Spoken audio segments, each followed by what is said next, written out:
Bienvenida, bienvenido. Hoy vamos a entrarle de lleno a unos textos, la verdad, fascinantes, agrupados bajo un título, pues, muy sugerente. La mente no es objeto, un flujo espontáneo. Y la misión que nos proponen es bastante radical. Nos invitan a cuestionar la idea más básica que tenemos sobre nosotros mismos, la noción de mi mente. Son como una especie de manual, una alfabetización existencial para ver nuestra vida interior de una forma totalmente nueva. Y arrancan con una idea que, de entrada, lo pone todo de cabeza. La mente no es una cosa, no es un lugar, es un movimiento. Sí, exacto. Y para explicarlo usan una analogía que es muy simple, pero fíjate, muy potente. La del viento. Nadie dice yo tengo el viento, ¿no? O este es mi viento. Entendemos que el viento es, pues, simplemente aire en movimiento. Es un proceso, un fenómeno. El texto propone que veamos la mente justo así, no como algo que poseemos, sino como el simple hecho de que el pensamiento está ocurriendo. Y lo más interesante es que presentan este cambio de perspectiva, de objeto a proceso, no como un dato curioso, sino como el primer paso, el indispensable para entendernos de verdad. Claro, pero es que eso choca con todo. O sea, llevo toda la vida diciendo, se me metió una idea en la mente, o tengo la mente en blanco. Ajá. El lenguaje mismo nos empuja a verla como un espacio, ¿no? Como un cuarto donde metes y sacas cosas. Deshacer ese hábito suena, complicadísimo. Y es que esa es precisamente la trampa que el texto señala. El lenguaje es práctico, sí, pero nos ha llevado a una conclusión que, según esto, es equivocada. Al tratar la mente como un contenedor, como una caja, pues empezamos a creer que somos los dueños de esa caja y por lo tanto responsables de todo lo que hay adentro. Y sentimos que debemos controlarlo, ordenarlo, Limpiarlo. limpiarlo, exacto. Pero si partes de la idea de que no hay caja, de que no tiene forma, no tiene límites, todo ese paradigma se viene abajo. ¿Y qué queda si no hay caja? Si no hay un lugar llamado mente, entonces, ¿qué somos? Queda la experiencia directa, el verbo en lugar del sustantivo. Queda el simple hecho de que, en este instante, hay percepción, hay sensaciones y sí, hay pensamiento. El texto insiste en reducirlo a su forma más simple y verdadera. Pensar está ocurriendo. No es algo que tengo, es algo que pasa. Es un cambio de palabras que parece muy pequeño, pero ya me está cayendo el 20 de que la implicación es gigante. Es pasar de yo tengo una mente que piensa a en este momento el pensamiento está sucediendo. Es casi como decir está lloviendo. No digo yo estoy lloviendo, solo constato el fenómeno. Saca al yo del centro de la ecuación. Cierto, y aunque al principio puede no parecer tan radical, ese pequeño ajuste lo cambia todo en nuestra relación con la experiencia interna. La idea de perder la cabeza o la necesidad de controlar mis pensamientos se basa por completo en esa premisa de propiedad. Si no hay propiedad, pues no hay nada que perder ni nada que controlar de esa manera. Se disuelve toda la presión de tener que ser el gerente constante de ese supuesto inventario de pensamientos. Me gusta eso de quitar la presión. Pero si no somos los dueños ni los gestores, entonces nuestra relación con los pensamientos cambia, por completo. ¿Qué son si no son nuestros? Son solo, no sé, ruido de fondo. El texto usa una definición muy precisa. Son eventos automáticos. No son órdenes, no son creaciones voluntarias, no son necesariamente verdades. Son eventos. Y aquí la analogía de la nube es muy útil. Una nube cruza el cielo. No decimos que el cielo creó la nube o que el cielo es la nube. Es un fenómeno que ocurre en el espacio del cielo. El texto nos pide aplicar esa misma lógica a los pensamientos. Son eventos impersonales que ocurren en el espacio de la conciencia. Es como cuando vas manejando y de la nada te aparece el pensamiento, ¿cerré la puerta con llave? ¿No lo decidiste? ¿No lo convocaste? Simplemente apareció. Y ya tienes la opción de obsesionarte, dar la vuelta o solo notarlo y decir, mira, el pensamiento de la puerta otra vez. Justo ese es el punto.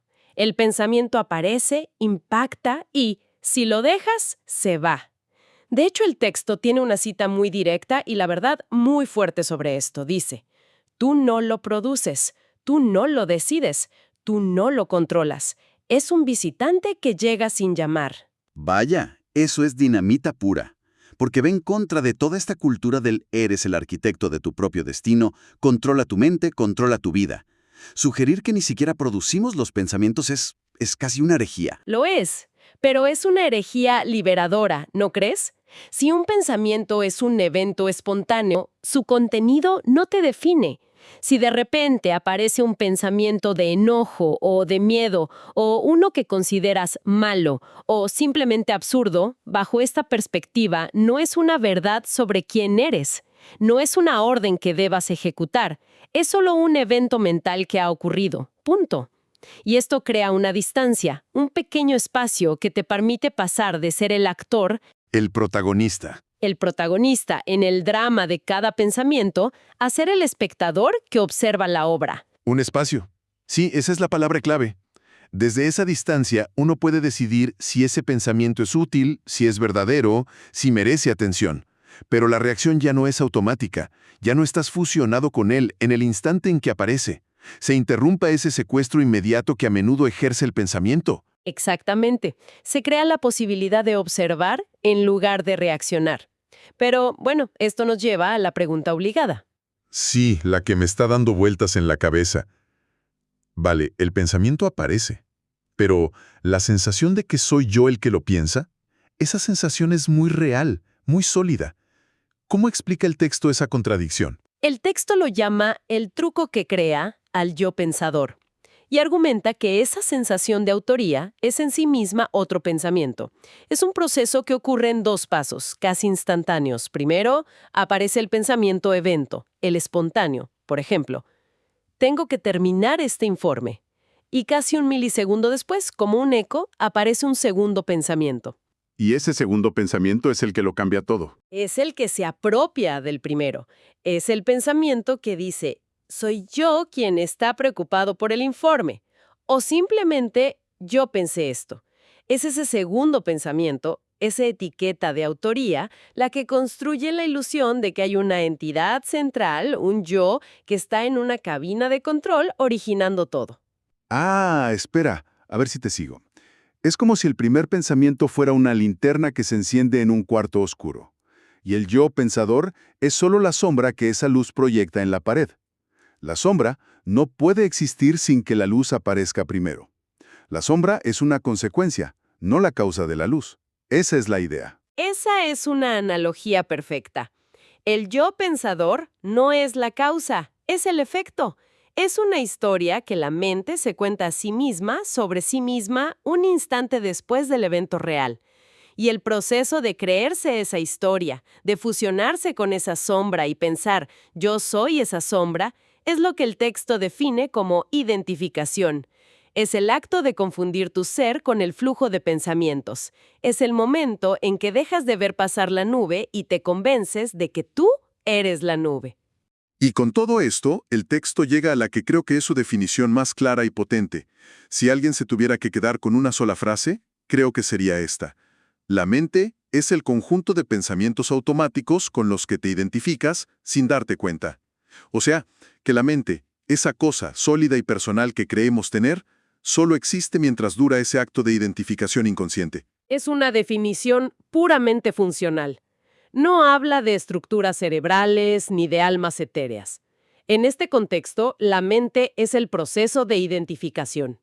Por eso parece algo tan sólido y personal, porque nos hemos fusionado con ese flujo constante de ideas, juicios, recuerdos. Si logramos no identificarnos, el texto propone otra imagen muy potente.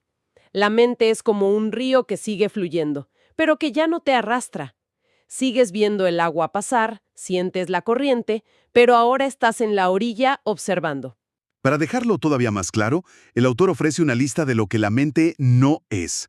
Es casi una demolición controlada de nuestras ideas. La primera es obvia después de todo lo que hemos hablado. No es tu identidad.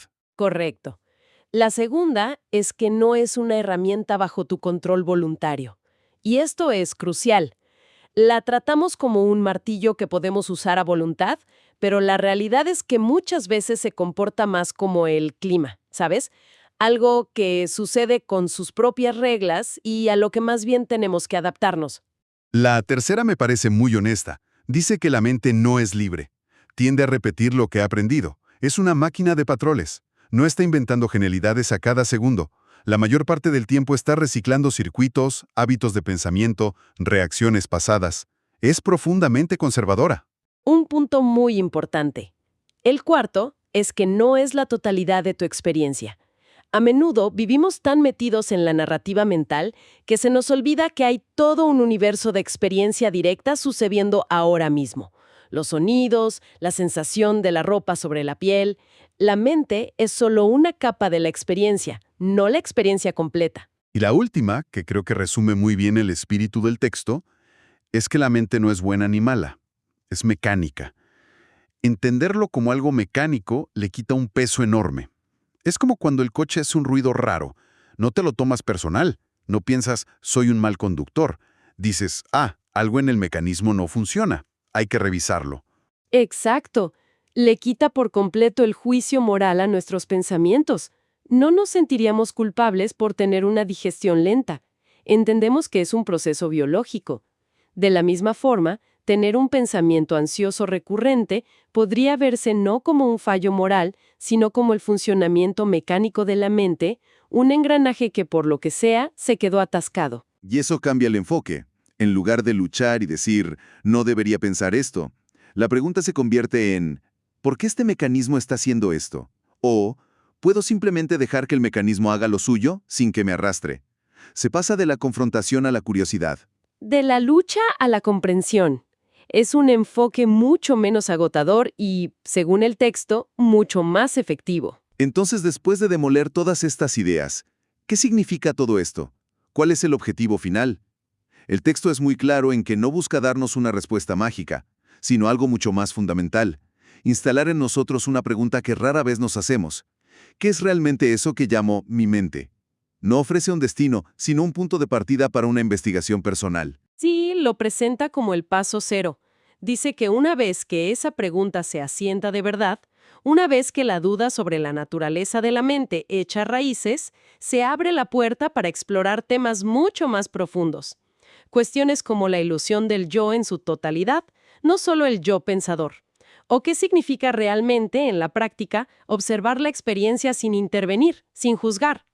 Es como si nos dieran la llave de una puerta y nos dijeran, mira, la puerta es esta.